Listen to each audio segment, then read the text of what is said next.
All right, what's going on, you guys? Nick here with Nick Strength and Powers. I've got a couple interesting stories for you guys today. The first story that I have for you guys is about Calum Von Moger and the Gucci fall fashion campaign.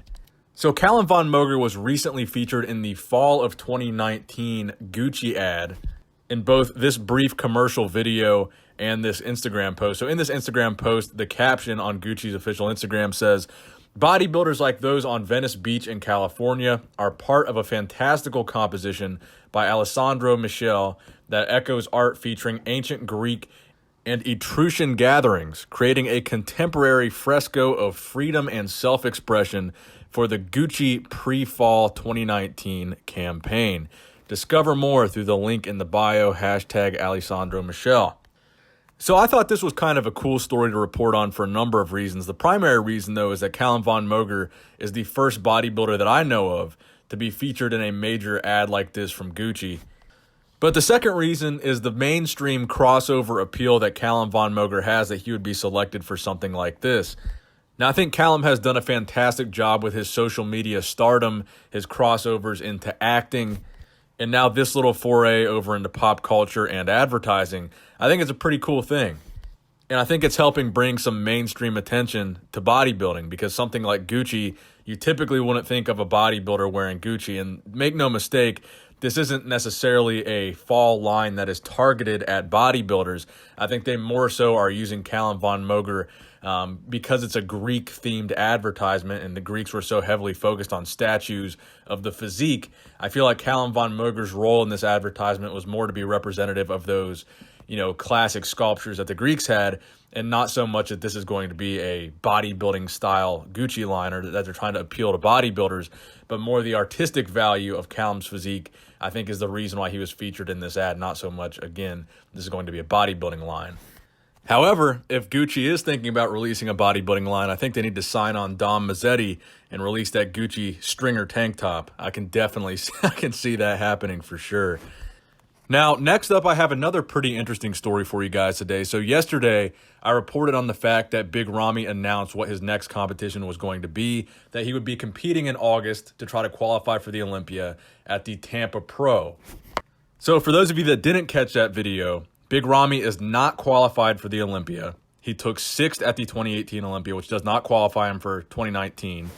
And he will be competing in August, just 1 month away from the 2019 Olympia. And there will be no other opportunities between the Tampa Pro and the Olympia to qualify if Big Ramy doesn't win. So keep that in mind. If Big Ramy does not win the Tampa Pro, he is not going to be at the Olympia in 2019. Now, the interesting thing about this is that there's somebody else doing the Tampa Pro that might prevent Big Ramy from winning. Now, this is somebody that's beaten Big Ramy in the past several times, and this is also somebody that Big Ramy has beaten in the past. But it's also a former Mr. Olympia winner. That's right, Dexter the Blade Jackson is also competing in the Tampa Pro 2019. Now, Big Ramy did beat Dexter Jackson at the 2018 Olympia. Ramy took 6th and Dexter took 7th. Now, to my knowledge, because Dexter won the 2008 Mr. Olympia, once you've won an Olympia title, you're qualified to compete at the Olympia for life. So to my knowledge, Dexter Jackson does not have to requalify for the Olympia. He does not have to do the Tampa Pro show. My guess is he's doing the show as a warm-up, just to make sure he's still got it, just to make sure he's still going to win a show, and maybe just to gauge how his physique is looking at 1 month out from the Olympia. But Dexter has said he's doing the Tampa Pro, so this will make things interesting, because what Dexter has also said is that 2019 might be the last year he competes at the Olympia, or it might be the last year he competes, period. So Dexter Jackson might retire after the 2019 Olympia. So what that says to me is, if this is going to be Dexter's last showing at the Olympia, and this is going to be his last hurrah before he retires, I don't think Dexter is going to be effing around at all. And I think Big Ramy might have something to worry about at the Tampa Pro. Now, a lot of people are saying that the Tampa Pro is going to be an easy win for Big Ramy, and this is going to be something that's just kind of a bump in the road for him getting to the Olympia. But Dexter Jackson is no slouch. I mean, again, this guy has won the Olympia before. Now, yes, he's getting older. Yes, his placing dropped significantly at the Olympia this past year. But Dexter is a guy that has beaten Big Ramy on several occasions, and even though Big Ramy beat him most recently at the 2018 Olympia, I think Dexter could really give Big Ramy some trouble, and this creates the very realistic possibility right now that we might not see Big Ramy at the 2019 Olympia because he's waiting until the very last minute to try to qualify. If he doesn't win the Tampa Pro, it's over. And Ramy is going to have to go back to the drawing board to try to focus on the 2020 Olympia and qualify for that show. However, I think if Big Ramy can't beat Dexter Jackson a month before the Olympia, Dexter Jackson, who just took 7th at last year's Olympia, I don't think Big Ramy wants to be at the Olympia anyway. If he can't beat a guy who took 7th last year, I don't think he wants to be in that lineup anyway if he's going to be placing that poorly at the Olympia and not being able to beat a guy that wasn't even in the top 6. I don't think Big Ramy would even want to do the Olympia at that point. So my guess is still that Big Ramy is going to come correct. Big Ramy is going to dial it in, and that Big Ramy is still going to be able to qualify for the Olympia and win the Tampa Pro. But at this point, I wouldn't really say it's a foredrawn conclusion that Big Ramy is going to win and qualify. Now he has a significant competition there. I mean, this isn't just going to be a lineup of guys that are nobodies. Dexter Jackson's a legend. And if Big Ramy comes in off and he doesn't have his conditioning dialed in and he's just showing up to the Tampa Pro as a warm-up for the Olympia, Dexter Jackson could very well catch him slipping, and it might not be good for Big Ramy. So just something to think about there. There's a possibility we won't see Big Ramy at the 2019 Olympia. A slim possibility, but a possibility nonetheless. All right, so the next story that I have for you guys today is about Evan Centopani and Evan Centopani's retirement. So a lot of you guys were tagging me in this post and sending me this post on Instagram that Evan Centopani put up yesterday. And I was actually very happy to read the caption that Evan had put on this post because Evan Centopani, to be honest with you guys, is one of those bodybuilders that's been around for a very long time. He's an iconic bodybuilder that's been with Universal Nutrition and Animal Pack. He was featured in a lot of those advertisements. And he was just one of those bodybuilders that even though he wasn't, one of the higher placers at the Olympia, he wasn't really ever a top threat to the Olympia title. He was one of those guys that was very personable. He was very active on social media, and he had a fantastic physique. And he's been out of commission for a while because of his knee injury. But he put up this caption on this post on Instagram. It's been a while. A lot of you guys have been asking if I'm retired from competition or if or when I might compete again.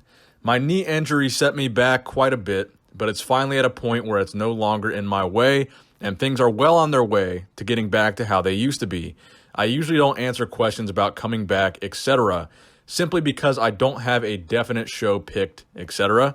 But for what it's worth, I do plan to get back on stage, and I hope for it to be sooner rather than later.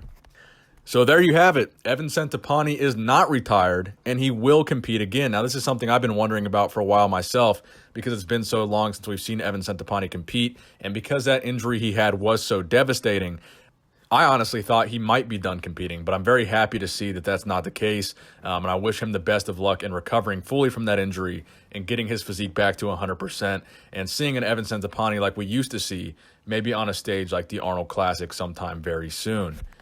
All right, so the final couple stories that I have for you guys today are Redcon 1 related stories. And this first story I'm very excited about. I got my issue of Muscular Development in the mail this month, and I'm very excited for my buddy Luke Sando, who's part of the Redcon 1 team. His first ever Muscular Development cover is this month's issue, which I think looks just absolutely amazing. And I'm very excited for him, very happy for him. I think it's got to be very cool to get his first cover ever. And he really deserves it, man. I mean, he had a fantastic season, probably the most shocking placing of the 2019 Arnold Classic in Columbus, Ohio. I don't think anybody really expected him to take top 3 there, myself included. I think it was very impressive what he was able to do at that Arnold Classic, and I think this cover is certainly a deserved cover, and I'm going to have to get him to sign it whenever I see him next and hang that up somewhere in my office because I think that's very, very cool for him. So congratulations to Luke Sando. So the final story that I have for you guys today is Redcon 1 has signed a new 212 bodybuilder. You guys might know him as Dura, IFBB Pro on Instagram. And I saw that he tagged me in this post here. And I've actually seen him tag me in several posts, so don't worry, bro, I noticed. So I wanted to congratulate him for being signed to Redcon 1. He says there's a lot of supplement brands out there, but only one really stood out for me, and it does separate itself from the rest, miles ahead from unity to quality. So in regards to yesterday's post, I would like to proudly announce that I am now Team Redcon 1. So congratulations, bro. We're happy to have you on the team, and look forward to maybe doing something with you in the future. I've seen those posts that you put up about the vacuum pose. You do have a great vacuum, so congratulations. That wraps it up for the news video today, guys. I hope you enjoyed it. Please give it a thumbs up if you did enjoy it. Please subscribe to this channel if you have not subscribed already. Nick Strength and Power, signing out.